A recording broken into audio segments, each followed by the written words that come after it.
आंकड़े कुछ इस तरीके से है कि आरआरबी एनटीपीसी का फॉर्म आता है।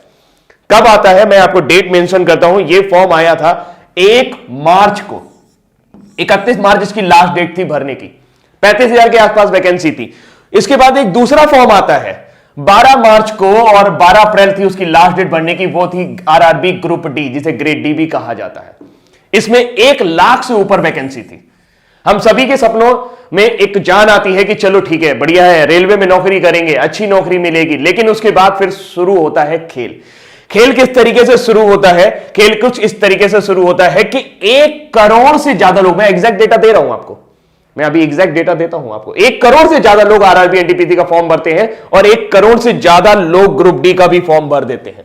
अगर आप देखें तो 1,26,30,885 लोगों ने एनटीपीसी का फॉर्म भरा हुआ है और 1,15,67,248 लोगों ने आपका ग्रुप डी का फॉर्म भरा हुआ है। और अगर हम इस आंकड़े को और आगे लेके जाएं दोस्तों, तो ये आंकड़े और भी ज्यादा चौंकाने वाले हैं कि अगर आप टोटल फॉर्म भरे जाने की संख्या देखें तो ये इतनी बड़ी संख्या है कि 2,41,98,133 लोगों ने फॉर्म भरा है। सिर्फ 1 लाख वैकेंसी ग्रुप डी, अगर उसमें 35,000 एनटीपीसी भी जोड़ दे तो 1,35,000 वैकेंसी के लिए। आप समझ सकते हैं कि आज की डेट में बिल्कुल एकदम सिंपल सा आइडिया यह है कि भारत में 10 करोड़ लोग बेरोजगार हैं, जो किसी ना किसी तरह की बेरोजगारी से ग्रस्त है, जिनकी डेली की इनकम 200 रुपए भी नहीं है। जी हां, जो महीने में 6,000 रुपए भी नहीं कमा सकते हैं। आज की डेट में 80 रुपए पेट्रोल हो गया। और सबसे बड़ी बात है कि मार्च का फॉर्म आया, फिर कहते हैं कि टेंटेटिव डेट आपके एग्जाम की हो जाएगी सितंबर, जून से सितंबर के बीच में आपका एग्जाम करा देंगे। बहुत बढ़िया बात है। अब सबसे बड़ी बात यह है कि इन्होंने इस फॉर्म के लिए जनरल कैटेगरी से 500 रुपए लिए थे। कितने लिए थे? 500 रुपए। ग्रुप डी के लिए भी 500 और एनटीपीसी के लिए भी 500। अगर मैं मान लेता हूं सारे जनरल लोगों ने भरा होगा तो यह मैक्सिमम अमाउंट पहुंचता है 1200 करोड़ रुपए, 1,200 करोड़ रुपए।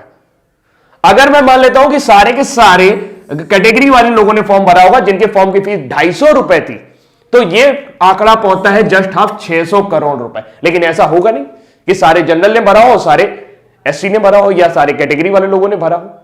तो मैं एक आंकड़ा मान लेता हूं कि कम से कम सरकार के पास 1,000 करोड़ रुपए के आसपास होना चाहिए, जो उनके पास मार्च और अप्रैल 2019 के दौरान आया था। मार्च अप्रैल 2019 बीते हुए लगभग 1 साल होने जा रहा है, फरवरी आने वाली है और एग्जाम की डेट का अभी भी कोई पता नहीं।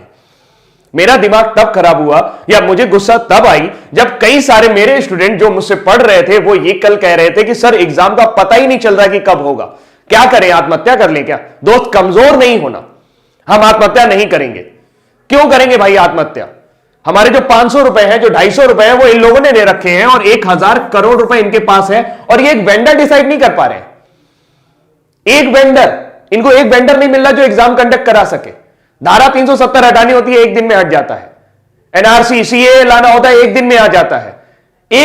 2 करोड़ लोगों की जिंदगी का सवाल है यार। 2 करोड़ लोग इस आस में जुड़े हुए हैं। मैं जानता हूं कि 2 करोड़ लोगों को वैकेंसी नहीं मिलेगी, लेकिन उनको कम से कम एक जीवन का पड़ाव तो खत्म होगा। जो दिन भर वो टेंशन में रहते हैं कि तैयारी करनी है, तैयारी करनी है, तैयारी करनी है। दुनिया भर के कोचिंग वाले, दुनिया भर के चैनल वाले सब उनको बेवकूफ बनाने की कोशिश कर रहे हैं और लगातार उनसे पैसे ऐंठ रहे हैं। एक बैच शुरू होता है, फिर दूसरा बैच शुरू होता है, फिर तीसरा बैच शुरू होता है। बैच खत्म होने का नाम नहीं ले रहा है और नौकरी आने के नाम नहीं ले रही। क्या आपकी कोई जिम्मेदारी नहीं बनती है? नेताजी, मैं आपसे ही कह रहा हूं, ये वीडियो इतना शेयर करना कि नेताजी तक पहुंच जाए। क्या आपकी कोई जिम्मेदारी नहीं बनती है कि 2 करोड़ 41 लाख लोगों के ऊपर आप ध्यान दें? यह संख्या आपके लिए मायने नहीं रखती है और आपके लिए नहीं मायने रखती तो ये 1,000 करोड़ रुपए का आप कर क्या रहे हैं? ये किसी घोटाले से कम है क्या? किसी भी बैंक में डाल दोगे, घटिया से घटिया बैंक में भी अगर 1,000 करोड़ रुपए डाल दोगे तो वो बैंक जिंदा हो जाएगा।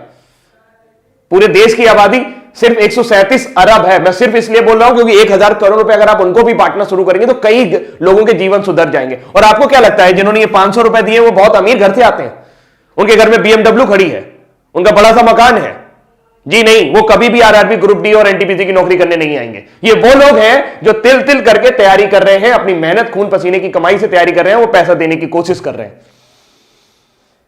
अब हम क्या कर सकते हैं? हम कुछ नहीं कर सकते। क्यों नहीं कर सकते? क्योंकि हम सिस्टम में नहीं है, आप सिस्टम में हैं। मुझे नहीं लगता कि आपके पास ऐसी कोई वजह है जिसकी वजह से आप एक वेंडर डिसाइड नहीं कर पा रहे। आप हर 3 महीने बाद एक बहाना बना देते हैं कि हमें वेंडर नहीं मिल रहा। अरे वेंडर नहीं मिल रहा तो ये 500 रुपए आपने कैसे डिसाइड किए? आपने कैसे डिसाइड कर लिया कि एक लड़के का खर्चा 500 रुपए आएगा? क्या वेंडर 500 रुपए से ज्यादा नहीं ले सकता आपसे? सिर्फ सोची समझी रणनीति है। मार्च में आपको यह पैसा मिला है, 1000 करोड़ रुपए आपके बैंक में पड़ा है और आप एक वेंडर डिसाइड नहीं कर पा रहे। 1000 करोड़ रुपए बहुत होता है। आप कहेंगे सर 1 करोड़ लोगों का वो भी तो करवाना है, एग्जाम भी तो करवाना है। तो ये 500 रुपए भी तो आप ही ने डिसाइड किए थे।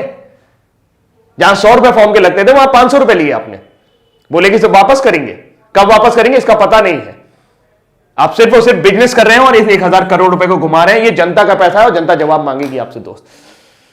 नेताजी आप भी ध्यान से सुन लीजिए, जो लोग भी ये वीडियो देख रहे हैं भाई, अगर उनको मेरी बात सही लग रही हो या लग रही हो, मेरी बात सही लग रही हो या लग रही हो, लेकिन बात है सच्ची।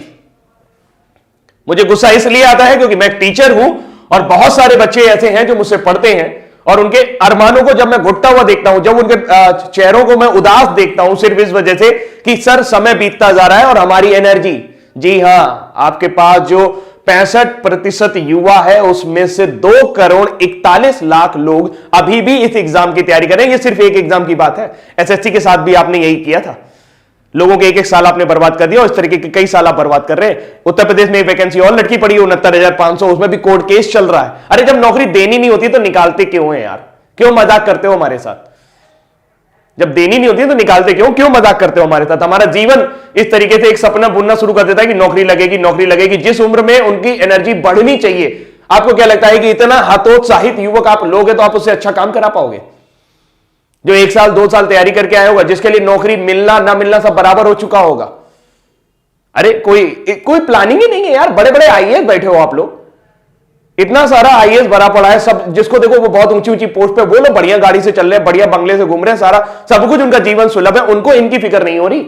किसी को इनकी फिक्र नहीं हो रही। 2 करोड़ लोग, ओ माय गॉड, इतनी बड़ी जनसंख्या है 2 करोड़, कुछ कहने को नहीं। अगर अपने दम पर आ जाएगी ना तो आप परेशान हो जाओगे, आपका सिस्टम मिल जाएगा पूरा। बहुत बुरा है, बहुत बुरा है। भावुक हूं मैं, बहुत ज्यादा बुरा है। अभी के लिए इतना ही रखता हूं, लेकिन उम्मीद करता हूं कि मैसेज आपको मिल गया होगा। इस वीडियो को इतना ज्यादा शेयर करिएगा कि सबके पास तक पहुंच जाए, खासकर